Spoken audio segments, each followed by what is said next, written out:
This video is brought to you by GoFiber Hair Building Fibers. Pick up your free sample and get instant hair confidence. Start your transformation today.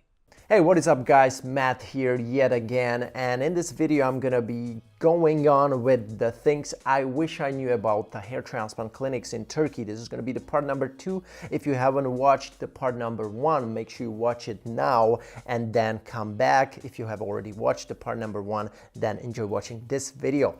Let's start.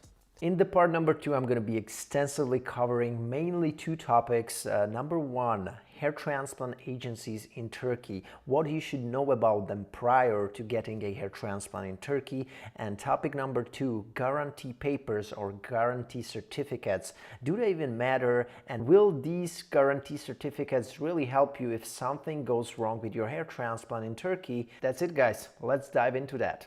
I'm going to start out with Turkish hair transplant agencies. They're not really Turkish because they are based in different countries outside of Turkey, usually like UK, Germany, France, Spain, Poland, you name it, and they have their operation rooms or their clinics in Turkey. They appear to be the same. If you are a new guy and you click on their website, you feel like the agency is the clinic, but it's not the case. They just portray a picture of a doctor on their website, which makes you feel like, wow, that's the doctor I'm gonna be communicating with, but it's far from true. Getting a hair transplant via hair transplant agency is a totally different experience as opposed to getting a hair transplant via a hair transplant doctor, or when you are like directly communicating with a hair transplant clinic where they do like maybe 2 procedures per day. So it's very likely you're gonna speak to the hair transplant advisor or any representative who is really knowledgeable in the hair transplant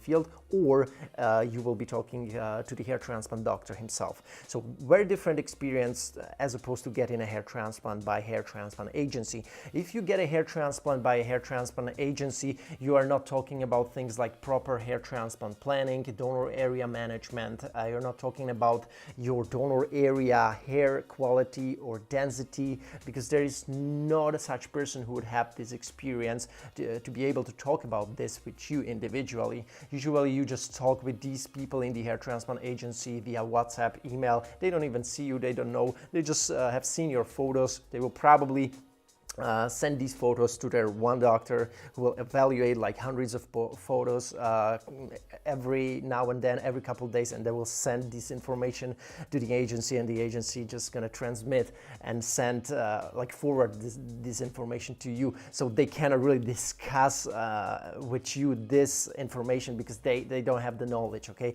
They can just transmit this information without being able to discuss it deeper with you. People who are working for this hair transplant agency trying to, sell hair transplants literally to the patient are people, again, without any medical experience. They're not doctors, they're not trichologists, they are not hair transplant consultants either. So these people have not enough knowledge to even talk about a hair transplant and advising you how to do this surgery properly. So again, they're just responsible for customer service, customer support, online advertising, either on Facebook, Instagram, social media, PPC advertising, and they're also good in sales, of course. So any questions you may have prior to your hair transplants, they're answering these questions in a way that it also brings you closer and closer to the buying decision, eventually to the booking of the hair transplant procedure.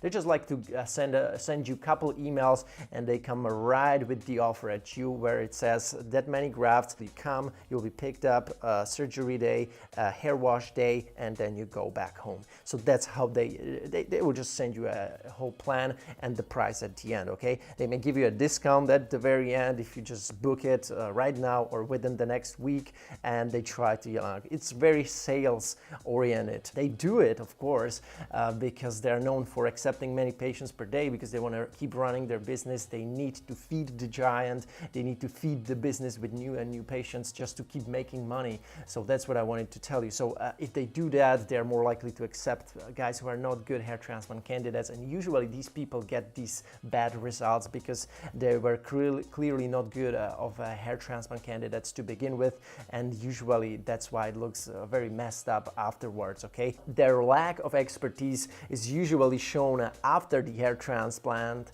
once something went wrong, maybe you got permanent overharvesting, shock loss, the recipient area looks red, maybe it's infected, maybe the hair starts growing in different directions, you have to repair it, of course, and you are like, now what should I do here? Like it doesn't look good. Maybe the donor, maybe the recipient area, they are just like usually like, oh, don't worry, it's been just 8 months, wait 4 more months, you know, the full result is gonna appear after 1 year, it's gonna get better, you know, and if it's not gonna get better after 12 months, they're like, don't worry, wait 3 more months, sometimes it's 1.5 years. Just keep prolonging the period until you either get really pissed and you sue them, or I don't know, write them a really bad review, or you just forget about it and you just accept that it didn't go as well and you just move on with your life. It clearly shows that these people don't have enough expertise to solve your problem for you, and probably many of you guys have unfortunately already experienced that. You had a problem, you contacted the hair transplant agency back, and they 90% of times they haven't been able to solve your problem, okay? Because they're not qualified enough. Whereas at the start, when you get in touch with them initially, it feels like they know everything. They can help you with this and this and this. They help you with any questions you may have. Now, usually the questions are just frequently asked questions that every guy is asking, not just you. So they're ready for it first, and they know how to answer in a way that is bringing you closer and closer to the buying decision again. So this is where they are very skilled. So they're more prepared, they're more equipped to respond properly to you prior the hair transplant as opposed to after the hair transplant in case something goes wrong. So these are the things that I wish I knew better about hair transplant agencies. I knew about hair transplant agencies, but I wish I knew some things better. If you're interested in finding a proper hair transplant doctor or hair transplant clinic, that's what I'm doing. I'm offering consultations for you guys. Either you are at the start of your research or in the middle, you have already some alternatives, you want to compare it, you want my opinion on that, my review on that, make sure you sign up for a consultation on mattdominance.com/mentoring, okay? We can talk about that. Now, another thing I wish I knew about hair transplant clinics in Turkey are their useless guarantee certificates or papers which shows any type of quality certificate or different types of certifications that make you feel like the guarantee on the hair transplant is going to be there forever. If something goes wrong, you have like 20-30 year guarantee. What does it even mean? Well, it's meaningless. It's literally meaningless, because hair transplant is not like buying a new TV. If the TV breaks, if something goes wrong with that, it's going to be replaced. You get either money back, or you're going to buy a new TV. With the money, they will refund you, of course. With a hair transplant, well, if you get a hair transplant and something goes bad, of course you can get a new hair transplant or another hair transplant to repair the poor density, or to repair anything which had been done poorly. But there's one thing that you cannot repair, and it's the donor area. If it had been over harvested, if they extracted 4,000 grafts and only 2,000 grew back, well, who is going to give you back these 2,000 that didn't grow back? Nobody can do it, okay? It's irreparable. You cannot undo that. So that's the problem. Here I'm going to give you like 3 main scenarios that usually occur if something goes wrong with your hair transplant, and why it cannot be really repaired at no cost, as you may think, even if you get this type of certificate which kind of claims that you can get it repaired at no cost. I'm going to explain you why it's never going to be no cost for you. Alright guys, the scenario number 1, it's going to be over harvesting the donor. Let's say you got 4,000 or even 4,500 grafts extracted with the FUE with one of these hair transplant agencies, but only like with different clinics in Turkey. There are so many clinics that are offering such high numbers of FUE grafts which can be extracted per day. Now, 4,500 clearly, if you do 4,500 FUE, it's going to be extracted in one day. You risk over harvesting like a lot. If you are an average hair transplant candidate with average donor, you shouldn't go more than 3,000 grafts extracted with the FUE per session. Now, you do 4,500, of course, the donor will get over harvested. You have this paper, you come there like, hey, I have a guarantee. They cannot do shit with that, okay? They will just offer you maybe a free SMP, but they cannot get this hair back to you or make it regrow again. Not possible. Now, scenario number two, maybe you got 3,000 grafts implanted. Maybe the donor looks somehow fine, but out of these 3,000 grafts, it looks like you got like 2,000 maybe, okay? It's been like 12 months, it's clearly you should get a full result by now, but nah, it doesn't look like that.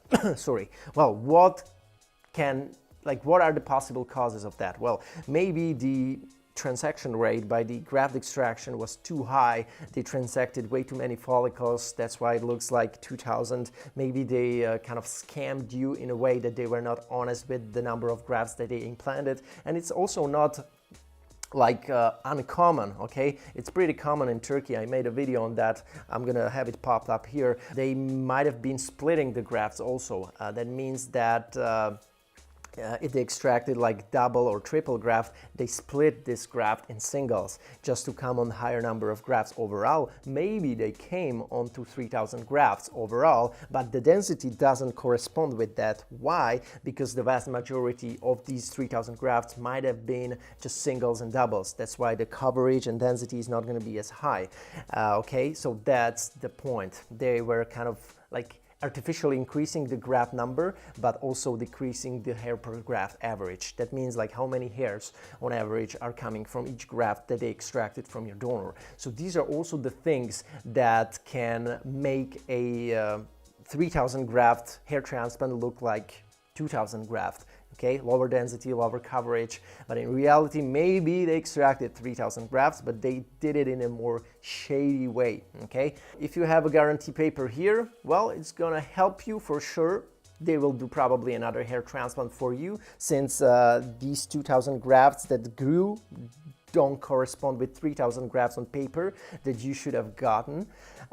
They may offer you a free hair transplant because you have this guarantee paper right now in your hands, but the question is, would you go them if you knew that they did mess it up or they did kind of scam you in a way or tricked you initially? Would you go there again? Like, what if they do it again? Okay. The scenario number three, what if the number of grafts corresponds with the number of extractions? So you got the number implanted, which had been also extracted. The regrowth is fine, but maybe some of the hair is like growing like in a weird direction. There are plenty doubles and triples in the hairline.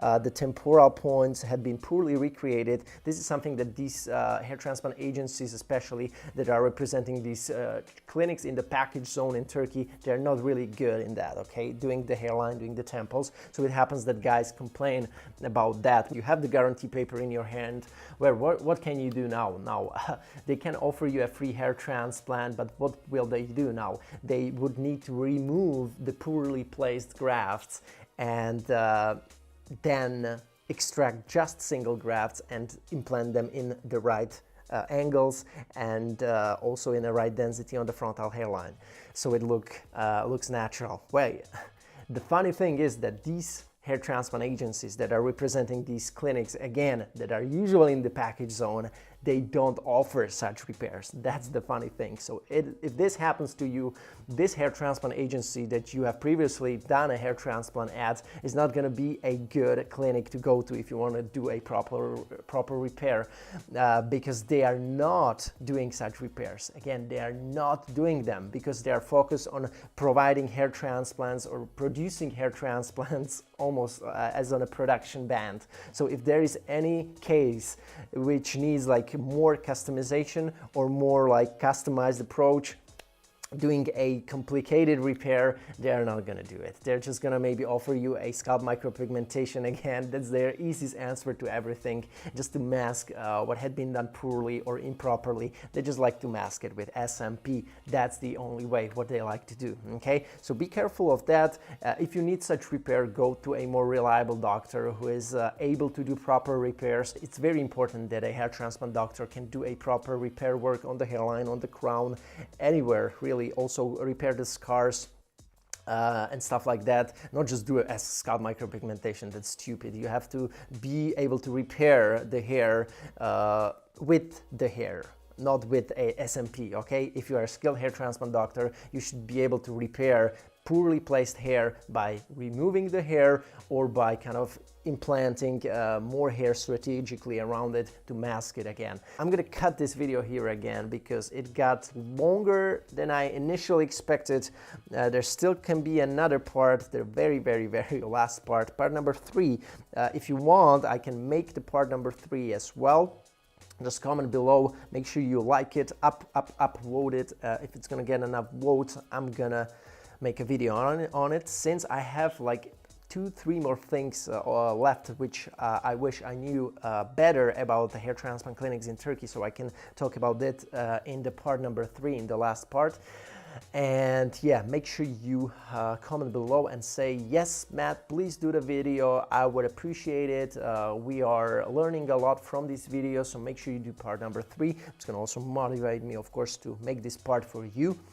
Now, for all of you guys who are interested in a hair transplant consultation with me, guys who need help during their hair transplant research, be it at the very beginning or somewhere in the middle, you want me to evaluate your clinics, the alternatives that you have in your pool of selection already, or maybe you are at the beginning of the hair transplant research, you want to get a better information, better overview of the industry, how it works, what are the important things to pay attention to as a newbie guy, should you even get a hair transplant or not, should you wait, should you not, what if you get a hair transplant as a young guy right now, how is it going to show a couple of years later, also the hair transplant planning perspective of the whole thing. This is something that I'm gonna talk about with you during the consultation, so make sure you apply on www.mattdominance.com/mentoring, and then I'm gonna get in touch with you a couple days after you apply on the website, and then we'll schedule a call